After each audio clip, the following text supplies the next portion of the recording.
So for the third object, we're going to take a look at a silver luster teapot. At first, when you look at this teapot, you think it must be silver, but it's actually made out of earthenware. Earthenware is a type of ceramic body. It's a low-fired ceramic body that is usually porous unless covered with a glaze. So when you add a glaze to the ceramic body, it renders it impervious to liquids. And earthenware was used to create a wide range of goods, including fine tableware like tea sets, or other vessels used to store and preserve a wide variety of foods and sauces. Glazes had to be lead glazes, and those dried clear. But you could add different colors, potters usually did, to give them a different sort of appearance. And you'll see a few images on the screen of some examples from METC's collection that showcase the wide variety of glazes. And those pieces on the screen are actually made out of red earthenware or redware. And you know it's redware based on the natural iron content in the clay, which gave it that rich red color.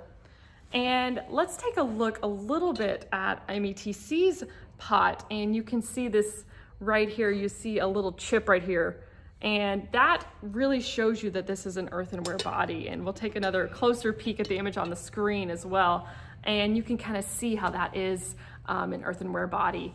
Now let's talk a little bit about lusterware. It's designed to resemble silver or pewter. This English lusterware teapot was probably crafted in one of those elaborate workshops or kilns in Staffordshire, England.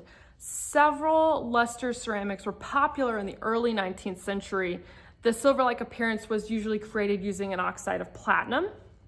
In appealing to this developing middle-class customer abroad, lusterware is a more affordable alternative to the middle-class consumer, and as opposed to, silver.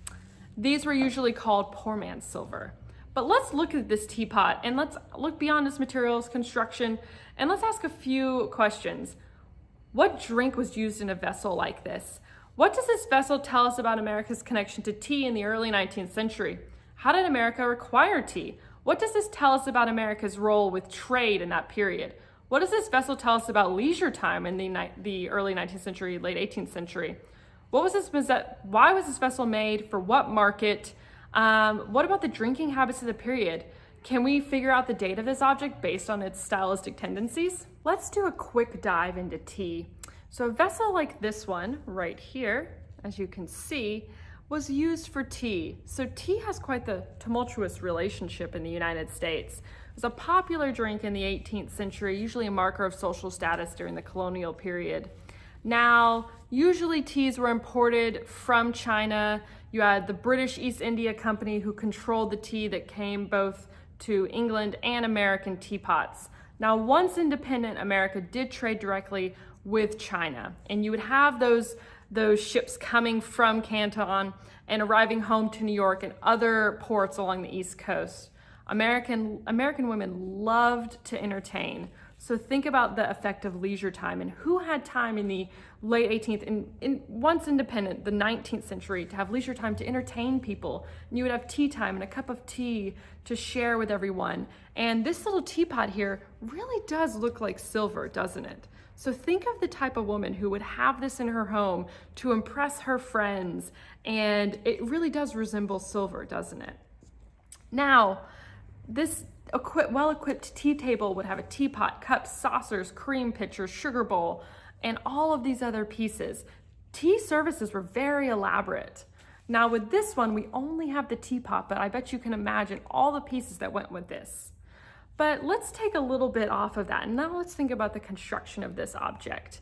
Now, this object was actually molded, and you can see a little bit, there's a mold line right here. So molding objects, it made it quicker and more efficient. Some of the pieces I showed you earlier were made by a potter on a kick wheel or some type of wheel, and they were hand built on the wheel, or hand thrown on the wheel. Now this was molded, and so it's really making it more mass produced for a market. So you're putting it in a mold, you're making it, and it's just going out the door. So that's really creating this process and making it go much faster, making more people have the availability to have something like this. So advances in technology and innovation, and then the ability for more people to have tea in their homes and more leisure time. Now, to ask a few more questions in your head about this teapot, what do you see differently? How do you approach taking tea at your